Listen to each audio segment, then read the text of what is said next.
His name is Tristan Justice. He's been on the show before. He's from the Federalist. You can follow him on Twitter at Justice Tristan. And Tristan, that's a tongue tie. Easy, Senator Schumer. I know. I'm sorry. Tristan, thank you so much for being with us. Thank you for having me. So, Tristan, first, the story I want you to talk about a little bit for people, because this might come as a shock to you, but my audience, I don't think they subscribe to Time Magazine. I don't even think my dentist does anymore. So what I wanted to ask you is they have this new story out, and it's called Secret History of the Shadow Campaign That Saved the 2020 Election, and it's by Molly Ball. Can you explain to people what they basically admit in this piece?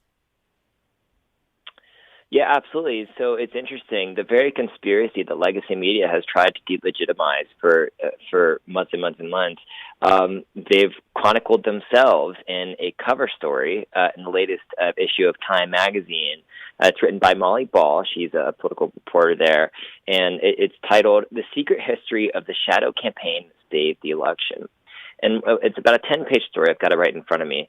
The 10-page cover story really just chronicles how left-wing activists conspired with the Democratic Party to, in every aspect of the election, to, in her words, secure the election and ensure its fairness. And really, it did a lot of things that Republicans and conservatives have charged with rigging the election. And she actually addresses this here. She says in the piece, the election was rigged, but wasn't necessarily, she didn't use that word. She said they fortified the election through expanding mail-in balloting and a lot of other measures, manipulating media narratives and doing everything they can to manipulate this election. Yeah, when I read it, Tristan, I got the sense that she was saying, we did rig it, but we saved you from yourselves. Like, we were helping you guys figure out what the right choice was all along. That's absolutely right. And it's an interesting case study of media framing here and media bias, because when Trump supporters make claims that the election was rigged, they're written off as cartoon characters spouting QAnon conspiracies. But when Molly Ball writes at Time Magazine, it is an authentic, all-important piece of journalism. And so this blatant elitism is only going to drive deeper divides in our country, because we're going to see moving forward, even though elites are now admitting their hand in manipulating this election, they're going to continue to write off people who make the same claims as cartoon characters. And it's only going to further erode trust in our institutions that leads to things like we saw on January 6th in the Capitol riots last month. And I think part of it that was really frustrating for me was the mail-in voting aspect of the article, because for a lot of Republicans, when I talked to them before the election, I would say, how are you feeling? You know, Trump's not polling that well, but do you believe the polls? And people would say to me, if it wasn't for the mail-in voting, I would say he's definitely going to win. But it did shake a lot of people's confidence. And in this piece, they talk about that. Absolutely. Look, I do not think the election was rigged necessarily through means of voter fraud that substantively changed the outcome of the election. I do think the election, though, was an unfair contest due to the last-minute rule changes implemented by Democratic state lawmakers, with the help of this, as we now read in this Time Magazine piece, a coordinated campaign by progressive activists. I think it's very fair to say that we did not have a fair election just based on that alone. In addition to the outrageous conduct that we saw from our big tech empires ruling from Silicon Valley, dictating what voters read and saw and heard in the digital public sphere. Right, and the Federalist saw a lot of that, because you guys oftentimes print pieces that what I notice is they're very easy for people to consume. Like some things for me seem a little bit complicated, and then I'll read a piece from your website and I'll go, oh, okay, you know, I can frame that better now. And so the big tech, you guys have to be on their list of things they don't want out there, because you're really informing people about what's happening around them. And that's not what Jack Dorsey wants. Well, they certainly don't like the Federalist all that much. I mean, look, we've already been censored multiple times last year. Google actually tried to deplatform us last summer after colluding after NBC colluded with a foreign think tank, calling us disinformation. I mean, look, big tech certainly doesn't. We're certainly a thorn in big tech's side, exposing all of the misconduct, the blatant unfairness coming from our Silicon Valley empires who really have an unprecedented amount of power over our country just by being able to dictate what is and isn't admissible in the digital public square, which is really how elections operate today. Yeah, and I think the New York Post put it really well. They said the 2020 election wasn't stolen, but yes, it was underhandedly tilted. I think that's a really good way to put it.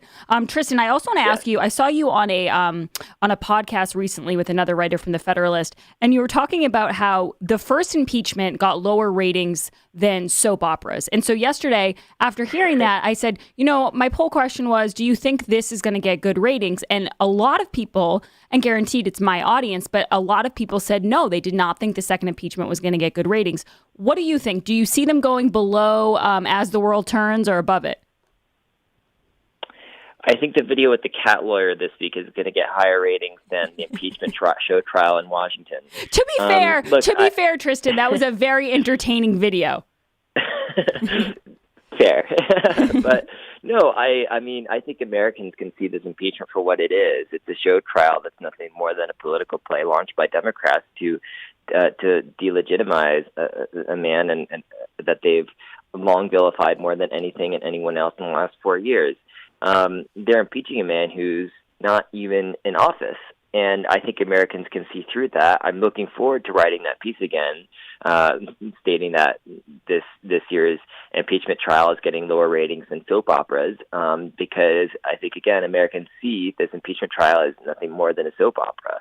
I mean, just listening, I listened to a lot of the arguments yesterday from the Democratic impeachment managers, and the case didn't really even seem to be that much on impeachment. The case seemed to be on whether what happened on January 6th at the Capitol was bad or not. And I think everyone agrees that the riots were a horrific sight. Right. And I think that the impeachment is moving far away from something that was actually illegal, rather than just trying to paint Republicans as a violent political party. Yeah, and the comparisons that are coming out of some of these news networks and these anchors and pundits, it's just, it really makes you want to tear your hair out, because every time they make one comparison and I think they can't get any worse, they do. And I want to play, I know you wrote about this. This is Anderson Cooper talking about the Trump rallies. This is cut 5. I was in Rwanda in the genocide briefly. I was in Bosnia. We're in Iraq, Afghanistan. You've been around the world. You've seen a lot. I hear people talking about civil war in America as if they know what they're talking about, as if they know what that looks like. And unless you've seen it up close, it is a horrible, horrible thing. I am so upset when I hear these people at rallies, Trump rallies, talking about civil war as if it's some sort of a cleansing. What do you think of that, Tristan? I know you wrote about it for the Federalist. Well, it's odd that Anderson Cooper shared no such comparisons to the Black Lives Matter riots that erupted into repeated outbursts last summer that ran from May through the end of the year. Look, one death is tragic, and the 5 lives lost in last month, it's a horrific event. But the Rwandan genocide claimed an estimated 800,000 lives, and the Bosnian genocide claimed another 8,000. And so, it's honestly predictable at this point for left-wing media elites to make such claims, trying to paint what happened on January 6th, the end-all, be-all, as the worst day in American history. It was a dark day. I don't think anyone will dispute that. But let's keep this in perspective. The Black Lives Matter riots alone last year claimed an estimated 30 lives. And yet you didn't hear Anderson Cooper claiming twice last year, like he did this year, that the deaths were likened to a third world genocide. I'm talking to Tristan Justice from the Federalist. Tristan, I do have to ask you, I know you cover the media a lot. Have you noticed a difference in how they're covering the Biden administration, specifically involving these firings or hirings or anything involving bringing in new people to the fold? Absolutely, and I think we're going to see this a lot over the next few months as Biden continues his first 100 days. So the Biden administration has requested the resignation of the 56 U.S. attorneys at the Department of Justice that were appointed under Donald Trump. Donald Trump did the same thing when he first came into office. Within the first 2 months, he asked, I think it was about 46 U.S. attorneys around there that were appointed by his predecessor to resign. And let's remember 4 years ago when Trump did that, the media broke out into hysteria that Trump was trying to weaponize the Department of Justice to his own interests, and he was acting as some sort of dictator. When Joe Biden does it, you barely hear about it, and it's also done in the shadow of impeachment. And so I think it's just another double standard that we're going to see repeat itself. We've already saw it in December when the media celebrated that Joe Biden was bringing on an all-female communications team, which is exactly what Donald Trump had at the time. But of course, legacy media has these social justice blinders on, where it seems only one party can win with the wokes, and so I think it's just another case study of bias that's going to repeat itself again and again. Tristan Justice from the Federalist, thank you so much for joining us. Again, you can follow him at Justice Tristan on Twitter. He's great on Twitter. He also has some great columns up at the Federalist. Make sure you check them out. Thank you so much, Tristan. I really appreciate you joining us. I hope to have you on again soon. Thank you for having me. Always a pleasure. Guys, I have great news for my listeners. The Gen 40 heater is back and just in time for the really cold temps. It is getting frigid, Jared. I was yesterday. I was not prepared.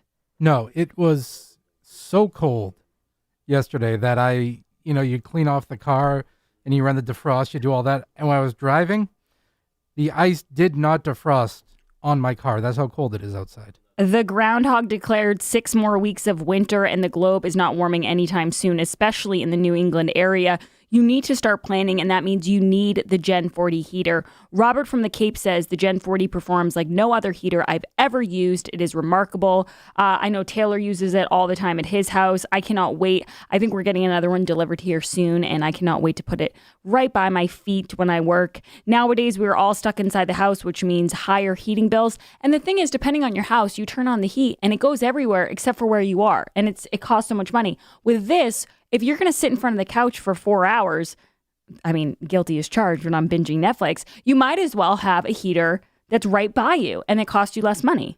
I filled up my oil tank at my house in December and it was $1.90 a gallon. Oh, wow. I had to do a refill this month. It was $2.40. That's a 50-cent increase in oil heating costs thanks to Joe Biden. So yes, we supplement with the space heater. The Eden Pure Gen 40 makes you feel warmer than your furnace, and it also costs less to run. Like Jared just said, the Eden Pure Gen 40 will pay for itself in a matter of weeks. Go to EdenPure.com and put in code word HowieDeal to get $50 off that sale price. That's EdenPure.com and use code word HowieDeal for an extra $50 off. These heaters are in high demand, so go right now to EdenPure.com. I'm going to open up the phone lines, 844-500-4242. If you want to talk about yesterday's impeachment trial, I'm sure we'll have more sound as the day goes on. If you want to talk about the boss and his little run-in with the law, that's fine too. Or if you want to talk about this Time Magazine story, I'm sure there's a lot of you out there who are just ripping through Time Magazine every day. So if that is the case, please call in. We'll be back on the other side with much more. This is The Grace Curley Show. The Grace Curley Show will be right back.